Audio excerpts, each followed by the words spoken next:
Welcome to Kim Talks Resilience. I'm your host, Kim Hayden, and I'm super excited that you are here sharing your most valuable resource, your time.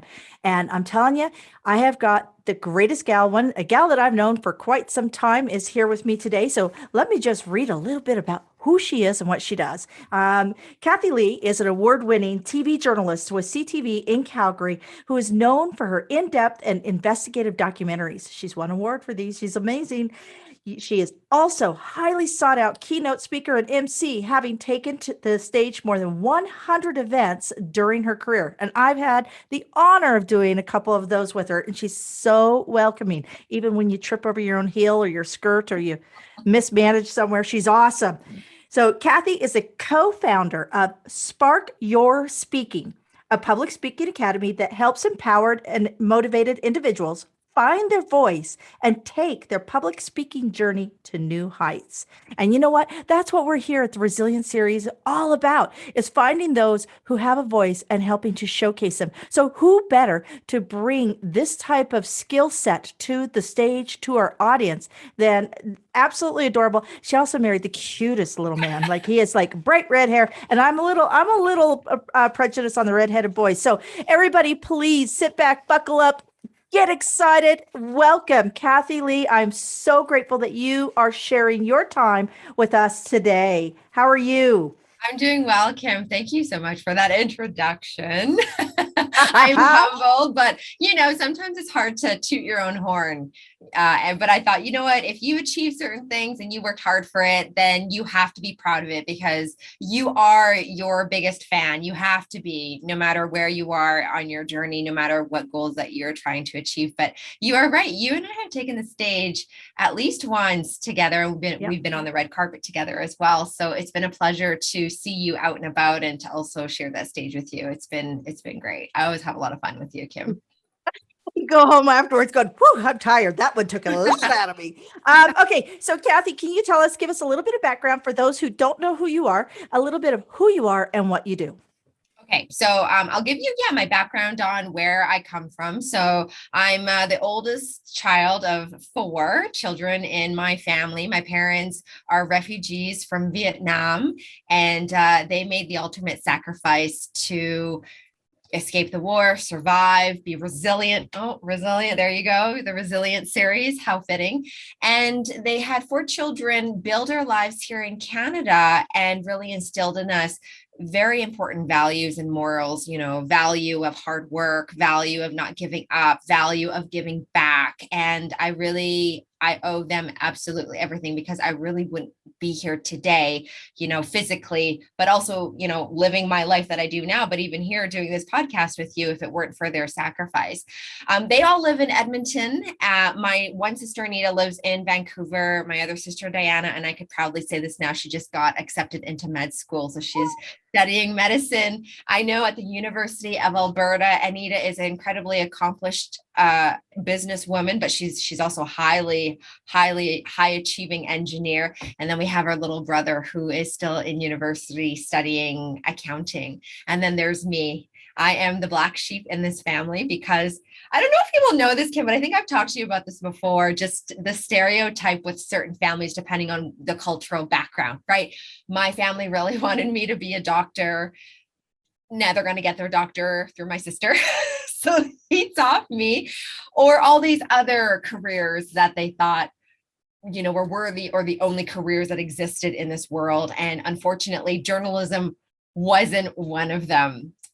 So my journey getting where I'm at is a little bit different from any of my other colleagues. I really had to go behind my parents' back in my early 20s after I finished my double major degree in chemistry and biology at the University of Alberta, after I finished my optometry aptitude test and all my applications getting into optometry school. I made this decision for myself then and there that I was going to do something for myself, and I was going to follow my dreams no matter how scared I was.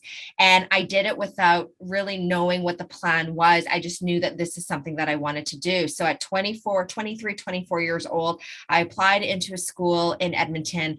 All I had was just a hope and a dream. I really had no idea. Like, I look back, I'm like, oh my God, you're crazy. Like, what are you doing? You had no plan. And I really just worked incredibly hard. there is a little bit of luck in anything that you do. But what people don't see that I don't post on my Instagram and my social medias are the long nights, the sacrifices, the tears, the doubt, the fear, like all that stuff. I go through all of that just like anybody else. The imposter syndrome, like, do I deserve to be here? Things like that, right? I don't post any of that, but I am open to sharing that with an audience who will listen. That I had to go through, and I'm still going through all that. But I worked really hard. I, did the OT, worked for free, got myself to Calgary.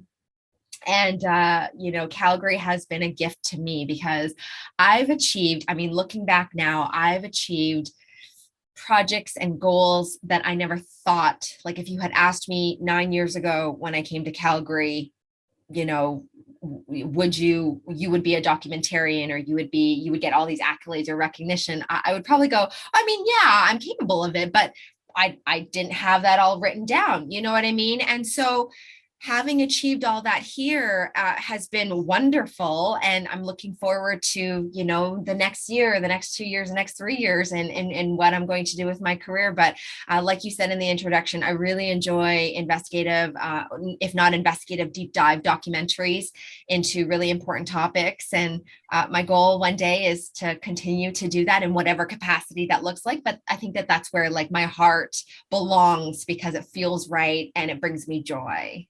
Well, you got approval through CTV. Now, okay, I want everybody to know, Kathy, how tall are you? I'm about 5'4". You're just an itty bitty little tiny thing. And they no longer give you a cameraman half the time, correct? You have to you have to lug everything. And I've seen your camera bag. I think it could be your twin. I think it's almost the same size as you. Now, you talked CTV, you were able to pitch an idea on a documentary that was very powerful on, I think, opioids, so it was the opioid issues that we're having. And I know that you've won a couple of awards, and I haven't talked to you since then. So can you catch me up a little bit on that? Because, yes. If your parents were looking for a doctor, is not the voice of somebody who's talking about your health and well-being, like that's pretty powerful. They must have been hugely proud of you. They are definitely, yes, Kim. And you're right, because I did a podcast with you a few years ago. So I think that I was possibly in the middle of the opioid documentary. So thank you for remembering that. A lot has happened since then, of course. And you're right. I do feel like now, after that initial surprise of telling my parents that I wasn't going to do what they wanted me to do, that now they can see that I am happy, I'm thriving in my career, and I'm making a difference, that they're going, okay, whew, you know what I mean? And so I just, without going off, side too much, I do tell other parents that, because I talk to everybody, right? All different walks of life, all different ages. But I did an MC event the other day, and I was sitting next to this wonderful gentleman who runs this massive company. And he was telling me about how his daughter got into the one career that he didn't want her to get into because he didn't think that it would make her any money. And it was being an artist. And I said to him, I had to interject. I said, I just want you to know that if she loves what she does, she will be fine, because I am living proof of that. Right. But yes, going back to the documentaries, I've produced 4 now. I try to produce 1 a year because on top of my documentaries, I also, like, if you turn on the news at 6 o'clock, I'm either reporting or I am anchoring. So I have other obligations, things that I'm still passionate about too, the breaking news, the day turn stories. Especially during the pandemic, we've played an integral role in getting information to the public. And so on top of all that, I found time in my busy day to pitch these projects. And since we spoke, I produced 2 more. I produced an investigative documentary into the state of private childcare in Alberta and Canada, because it's an unregulated market, but 75% of kids go into private day homes because they either can't afford a regulated or licensed ones. And that one took a long time. It took me almost about a year and a half to put together. I flew down to Houston to put that one together, and it was great. And then the latest one that I produced last year was about the racism and discrimination that Asian people have been experiencing and still continue to experience when the pandemic hit, because of the origins of the coronavirus, which was Wuhan, China. it was really one of those stories that wasn't really out there, but we did a couple. And then I decided to look into it more and I'm proud of every piece that I do, but this one, I'm just going to toot my own horn again, got such great reception and recognition. It ended up airing on W5, which is our national CTV investigative documentary magazine show. We got national recognition for awards, and I got to, rub shoulders with some very, very talented journalists that I respect. That again, that imposter syndrome kind of crept in, and I'm going, do I even belong in this room? You know what I mean? But of course I'm like, yes, you do. Yes, you do. Yes, you do. So beyond that, though, I don't do my documentaries to go, oh, I want to win these awards. That's not why. The reason that because they're not easy. They're not easy. Oh my goodness, the number of nights that I've cried, the tears of frustrations, things not going the way that you want it to. Sometimes I think to myself when I go home after a hard day of work and then, many more hours on the dock and everything's going wrong, I stare at the wall and I go, why do you do this to yourself? Why don't you just make your life easier, But the reason that I continue to do this is really for the people. It's to tell their stories. It's because I am blessed and grateful, understanding that I have this platform with CTV and the opportunity to deep dive into some really important topics, and tragic topics that I believe deserve the spotlight. And so I think about those people. I think about they're the reason I'm doing this. And that, of course, helps me to push on and continue on. Amazing. I totally get it. I believe that those of us who can speak up need to speak up, because there's so many people out there on mute that are just withering up a little bit inside, right? Yes. And that's my role in life, right? That's your role in life, is to stand up and speak up on the behalf of them. So you were selected out of 3 people in Calgary to be a speaker at the inaugural Resilient Women in Business Conference. And it's because we wanted to hear you speak on finding your voice and gaining that power. And as you had mentioned, that imposter syndrome and how to get those stories, your story out.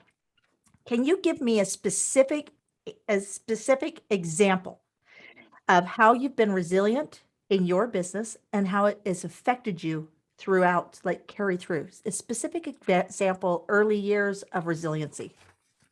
I think when you talk about resilience, it's almost an everyday thing in my industry because I'm not going to, you know me, Kim, I don't sugarcoat anything. I'm extremely candid with how competitive this industry is. And not just on that side while you're trying to climb the ladder, but also the hate that you get from people. So let's talk about that, because you want to, because I can go on and on and on. And we've seen that. We've seen that huge. There's this huge trend of the journalists are all liars. It's all fake news. It's this fear mongering around it. And I can tell everybody out there, I personally know Kathy Lee. I have been at many social functions with her. I have met her husband. I have watched her through her journey here in Calgary, through your wedding, through everything. And I truly believe that when you share something, I believe the validity of it. So that resilience is, I think, are we seeing journalists leaving the field because they just can't do it anymore? The pay is not very great. With anybody that thinks being on TV is great, the pay's not great. The hours are hard, and in Canada, more so, we try to keep a very even keel. There's a lot of times, I say that I have to watch BBC to supplement the Canadian news, because the Canadian news is, very straightforward. Americans may think it's a little flat or dry because we don't influence the news, we relay the news. Does that, yeah. Yeah.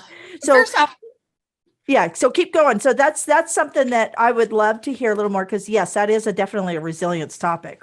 Yeah, absolutely. And I would like to say, I would like to commend you, Kim, for being able to distinguish between the noise out there, because there is a lot of noise out there when it comes to platforms for news and information in this day and age with the internet. You really can Google up anything and you can find anything. And I've had a lot of people come up to me going, how do you decipher what's true and what's not? And I'll be honest with you, even somebody in the media, I understand how difficult it could be for the general public and to not be confused by what is facts and what is not. And there's so much coming at you and it kind of gets a little bit overwhelming. But however, I do think that it is wise to not just stick to one organization or one network. I love that you do that. I love that you go, well, you know, I check out the BBC or I check out whatever other news network or organization to see, you know, what are they saying, as opposed to, you know, just the Canadian news. I think that that's important because as a journalist, I do the same thing. I kind of want to see what the competition is talking about as well, their take on things. And I think that that's just wise. As for being a journalist, beyond, like, before the pandemic ever hit, I want to tell you about something personal with me. And it really started to snowball when I accepted the anchor role on the weekend. Because as a reporter, you're on air for maybe 2 minutes, 30 seconds, and you kind of get lost in the mix of everybody else. But as an anchor, you have a show and you're vulnerable for the entire hour. If you're doing it by yourself, it's just you. If you have a co-anchor, it's the both of you. And so it's a running joke now because I try to take it in stride. But the hate mail that I got when I first took this anchoring position was nauseating, to the point where I remember coming back from my honeymoon with my husband and I wanted to wear this blouse. And I went to him and I said, should I wear this? Or do you think people are going to send me really bad emails? And he goes, wear the damn shirt. Who cares what they say? You know what I mean? It's like, you're right. So those little reminders, like, don't let them get to you. But yes, when you get hate mail about, you know, you don't speak English properly, you should go to speech therapy. I hate your hair. You must have only gotten your job because you dress sexy. I think if you watched me, I am none of those things. I'm like, really? You have great hair. I love your hair. Well, thank you. Thank you. You know, when all that comes at you, even though, you know, you got a lot of people in your corner, but when all of that comes at you nonstop, it really does a number to your confidence, and you start to question your capability, and you start to question, are they right? And so I've had to battle that before the pandemic hit. Once the pandemic hit, it was like on another level, but at least it wasn't just me. It was other people and everyone else got to experience. But again, it wasn't personal. Like for me, just to give another example, this woman sent me this email and was attacking me as a person. You talk too much about your wedding, which, first of all, I did not. I only responded if my co-anchors wanted to ask me a few things, but I was very mindful of that. Okay. You must be a terrible wife, it was just, she hated me personally. And then I got into it with her. Which was a big Kathy. Oh, Kim, I know. It was a big mistake because you know what it was?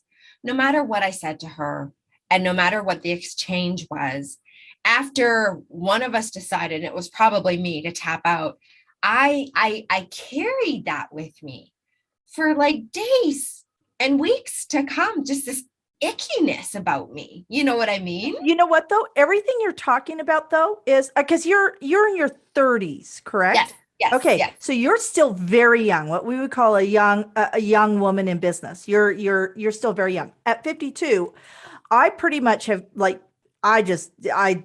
tap out. Like, you know what? This is a you issue, not a me issue. But I remember being in my 30s. I remember how as I climbed in my career and I became more a higher profile within my community.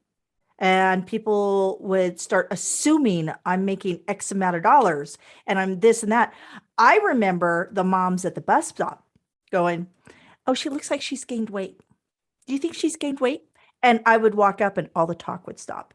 And unfortunately, there is definitely, you know, this is a hard learning curve for women who are choosing. I'm glad you brought this up because this is very much a resilience. If you can get to 50 and not be angry at the world because you have to go through all this in your 30s is very hard. 37, best year ever, because it's almost like there was this thing that clicked over and people quit picking. They quit picking on you. And I don't know. Really? Yeah, it was my best year ever, like was 37. And it may have been maybe my lens. It may have been my filters. I don't know what it was, but it seems like 37 was a year that everything just started clicking. And I was no different than when I was 36. So all the amazing young women in business that are out there that are afraid to wear that killer pencil skirt, and if you can actually navigate stilettos, I say rock them while you can, because when you're my age, your ankles are going to go, and only Tina Turner can wear heels like that till you're 80. So overall, what are some things? So we've talked about how hard the hits can come. So what are Mhm. some of the things that you incorporate into your business, into your mindset, into what you do to filter out and to be resilient every day? You brought up something really important that you've realized now in your 50s. And it's something that I am starting to realize, or I have realized through these experiences. And I think you will agree with me, Kim. Sometimes you have to learn the lesson hard to understand.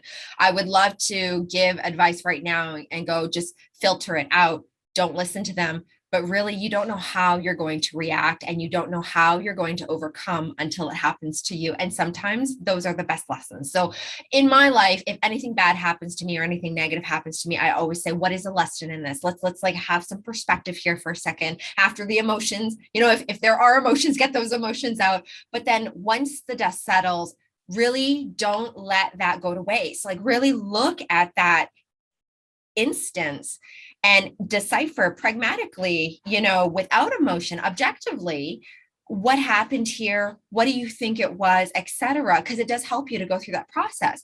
So one of the things that you mentioned is you realize it's not about me. This is about you. 100%. That was the biggest thing that I had to learn. And I think it's so important, whether or not you have to go through the lesson yourself or whether you're just going to take advice from others, is really when someone is hating on you. And again, it's not about vanity. It could be vanity, but not just vanity. They could hate you for your hair, how you look. They could hate you for your gender. They could hate you for your brains, for your ideas.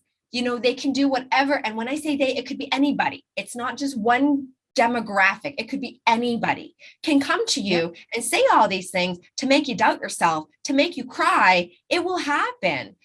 But the first thing you have to realize is this is not about me. Because if I'm confident in my capabilities and in my look, in what I contribute, how do they know what I bring to the table or what I'm about or what I think or what my values are? They don't know all those things about me. I do. So it's really about owning up to what you know and what you're capable of, and really standing up for yourself in those moments and knowing that more often than not, it's really about that person and their insecurities projecting on you.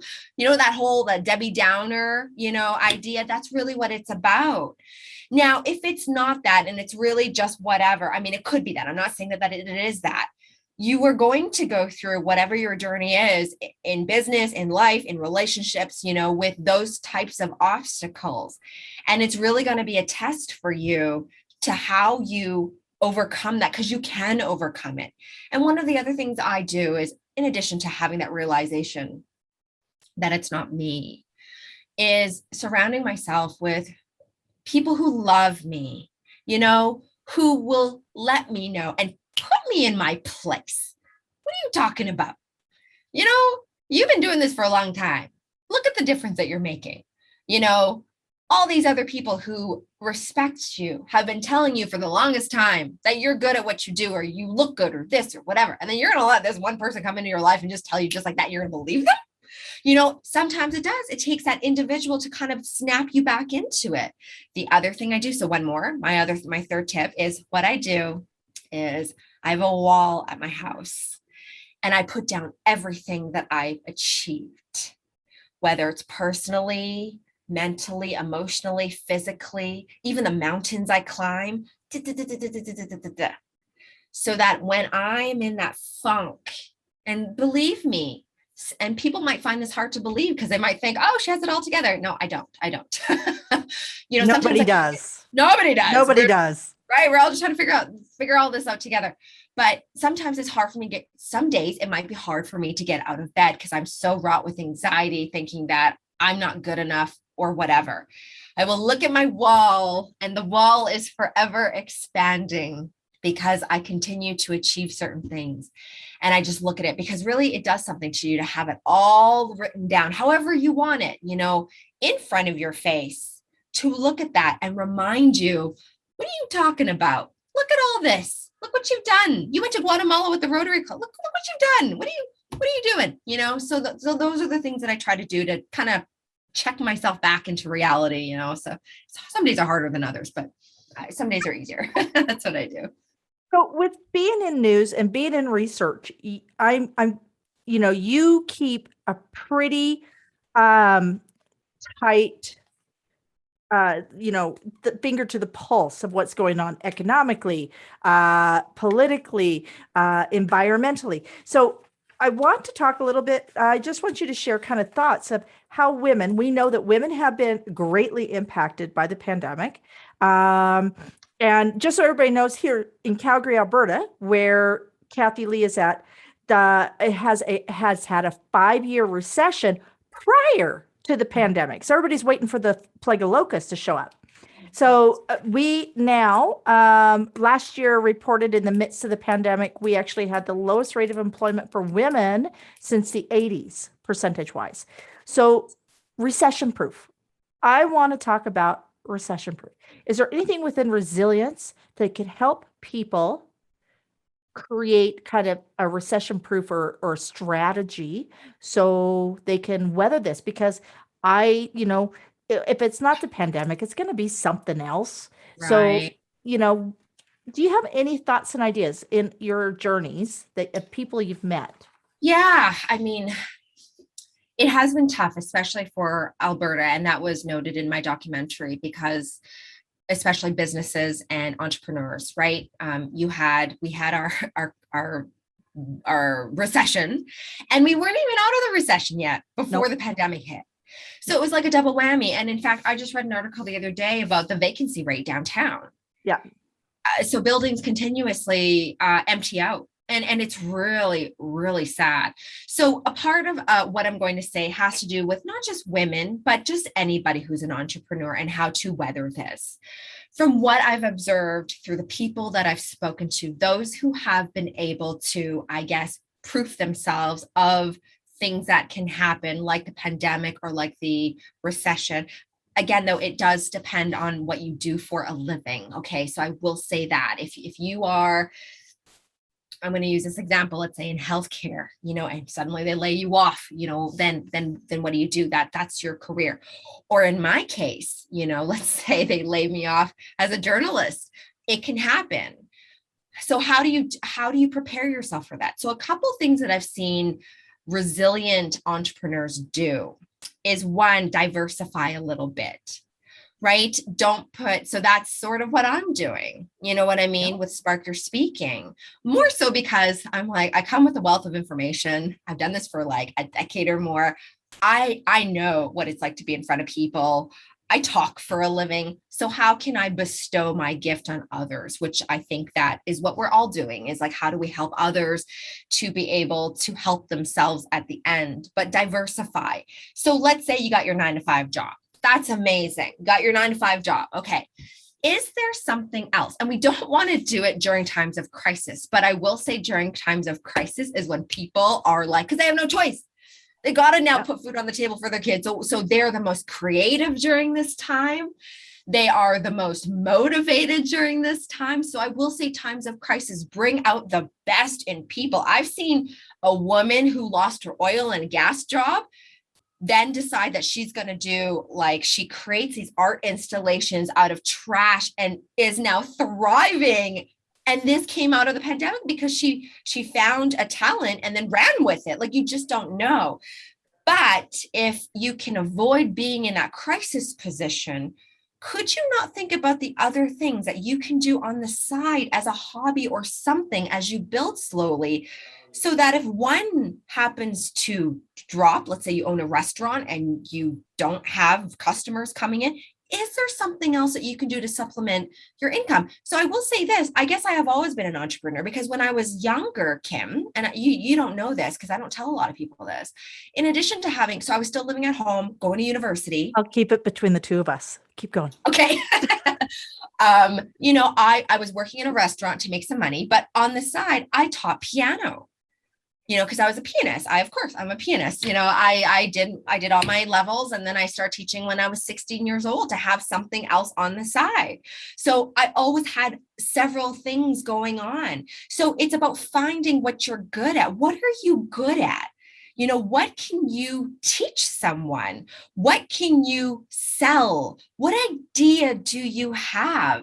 And I mean, this kind of dovetails really nicely with what I do, because in order to be successful, not the only thing that you need to be successful, but one of the things you need to be successful at is, how do you convey your passion and your message? How do you talk to people? How do you make that sale? How do you convince people on social media to listen to what you're going to say? Because now, you know what, you've had 3 babies, you worked in corporate, now you're an expert at being mom. So now you want to start a mommy blog. So you want to go out there, you want to reach people. How do you do it? Well, you need to be able to learn how to speak and convey that information, because not a lot of people do that because they're scared of talking. That's the number one thing people say, right?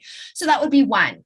For, let's say, restaurants that I've seen that were able to thrive and roll with the punches during the pandemic, it's about being flexible. So don't be so rigid in your one way of thinking that this is the only way that's going to work, because if you do that, you're closing the door to the other opportunities and the other solutions that you can explore to get yourself out of that rut. So if you, let's say, own a restaurant, right? Or you're an entrepreneur in some way, and you've been operating for one specific way for a long time, and then this pandemic hit, and now it creates a block for you can't do it. Well, don't give up.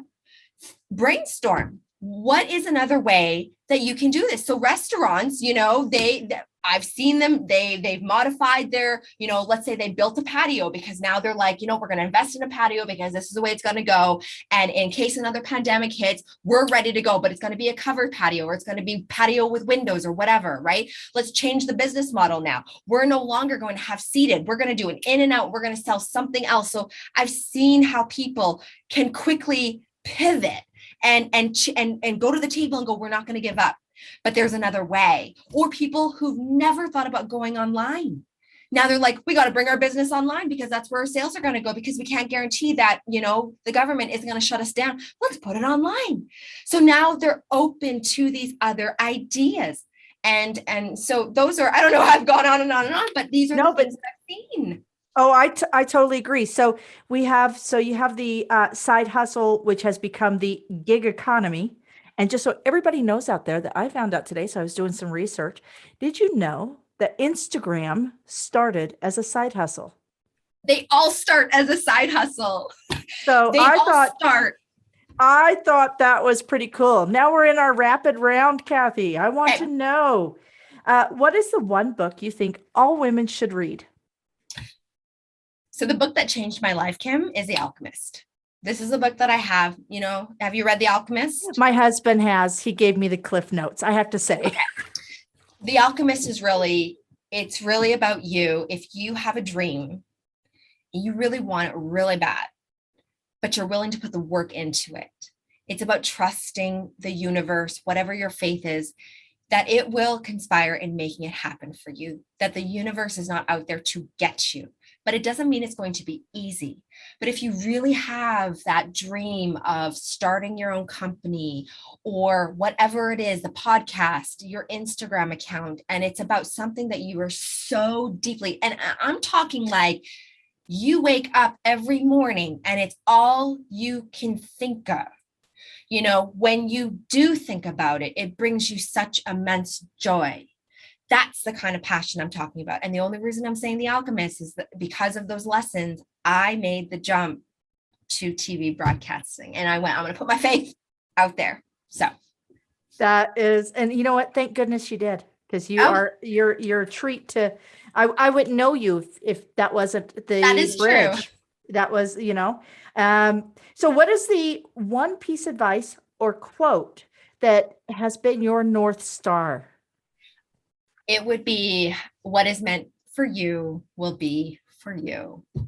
Because in my industry, you think that something is going to happen in a way that you think it's going to happen. I have a goal, I want to get there. Sometimes it doesn't all work the way that you want it to because there are other things at play. So if I don't get what I thought I wanted, I have to put my trust again in the universe or whatever it is, that if I have that goal and I can still see it, eventually it will lead me to that path. Or if the goal I initially thought that I wanted might not actually be the goal that you were meant to do. You see what I mean? So I just want to add more to this. When I first got into TV, I wanted to be an entertainment reporter. That's all. That's why you saw me at those red carpets all the time. That's all I wanted to do. And don't get me wrong, if ETAL calls me up today and says, "Hey, we got to get for you," oh, I'll jump Uh, on that in a second. I'll I'm go. right here. Yeah. Yeah, I'll go exactly. with you. Exactly. Right. That's what I wanted to do. And that's what I thought. That's what I thought that was the end all be all. So again, remember I said about being flexible. Okay. Now look at me. I'm producing award-winning documentaries. This is now I go, okay, as much as I still love entertainment because I love it, I think it's so much fun. This brings me so much joy. This is what I'm meant to do right now.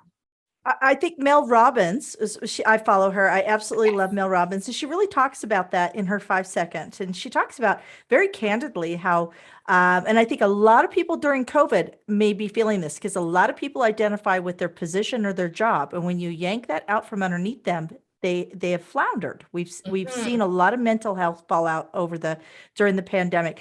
And I find it fascinating that that Mel Robbins actually directly talks about this, how she was up to drinking like a half bottle of wine a night. She, would hit the snooze button 10 times in the morning. And she just woke up one day and she said, no, this is not the life I want to live. And that is, I know that's very overly simplistic, but that is the power of having purpose. And Yes. that is why we have to continually exercise and strengthen resilience. Resilience cannot happen in our lives without strife. Well, the biggest lessons are learned during your lowest times, right, Kim? Absolutely. But you have to recognize where that And you have lesson to be is. grateful for it because you still suck Yes. in air. You're still sucking air. What's the Yeah. worst thing that can happen aside from Canada revenue? What's the worst thing that can happen? Death. If you are still sucking air, you still have opportunity. There's still, and that is where the resilience comes in to be able to identify. And I have a word called craptastic. Craptastic is when something crappy happens and it creates something truly fantastic that could not have 100%. happened. So 100%. I'm a firm believer of everybody needs to have quality craptastic opportunities. So okay, That's awesome. final question for you, my dear. All But right. all right, if you could go back in the time machine, what is the one piece of advice you would offer your starting Kathy? Oh The my God, Kathy so many. just going in. Yes. I would tell myself, don't worry too much and be easier on yourself. Give yourself permission to take the days that you need for yourself. You can only go so far until the engine burns out. And I always thought that I always have to constantly be doing something or the next project in order to be successful. Because if I didn't, then I was failing, then somebody else would. Yeah, no. No, it's about finding balance. That is how you're going to be your best self and perform the best. If you need a day, you take that day, because there are people out there who do not work as hard as you will or ever, and they still succeed. So don't beat yourself into the ground. Kim, I didn't take like a vacation for years in this industry.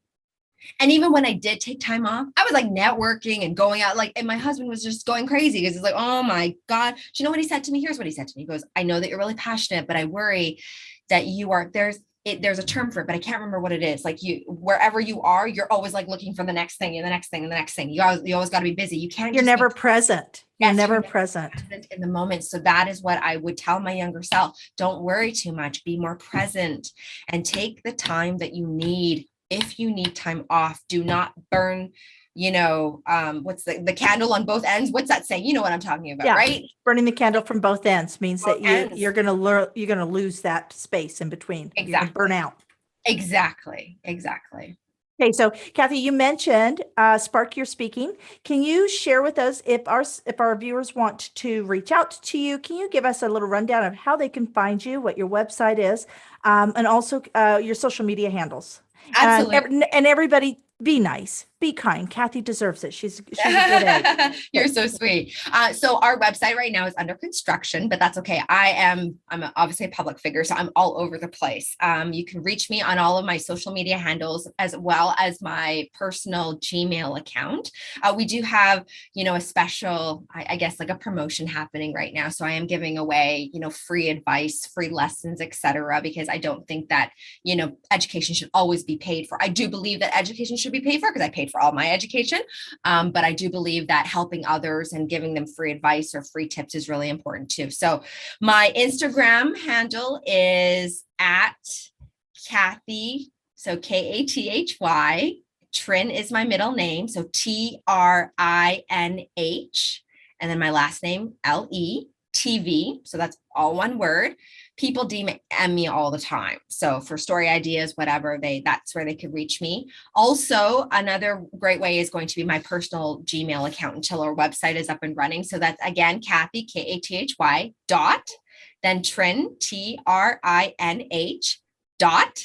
LE@gmail.com. So basically the same thing, just with dots in between. So yeah, if they want to hit me up, I would do free consultations. We go over your goals. We go over what you're scared of, what you want to achieve, what your aspirations are. We do all that because I can't work with my clients until I know exactly what they're looking for and what their goals are. And then it's like boot camp with me because I am a tough coach because I expect nothing but excellence in a loving way, of course. In a loving way. Well, Kathy, I can't thank you enough for sharing your time, sneaking into the broom closet at CTE to share with us. So everybody knows this is not Kathy's house. She does not live in a prison ward. This is the office. This is the broom closet at the office. But I wanted to say thank you. And I wanted to encourage all of our listeners. You know what? Kathy's got the best story on how to deal with a bear while hiking on our previous podcast. And that's a fun podcast. So make sure you go and listen to that one also. So again, I want to thank everyone out there for sharing your time because I know that this is the one non-renewable resource that is incredibly valued to all of us. And thank you so much. So you know what? You can check us out, kimtalks.club. You can check out my other website, resilienceseries.club. And hey, if you want to join us at any of our conferences throughout Canada or the United States, just check out resilienceseries.com. And again, be sure to join the movement, be part of the club. And remember, you are enough and anything is possible. Thank you again. I'm your host, Kim Hayden, and this is kimtalks.club. And I look forward to seeing you next time.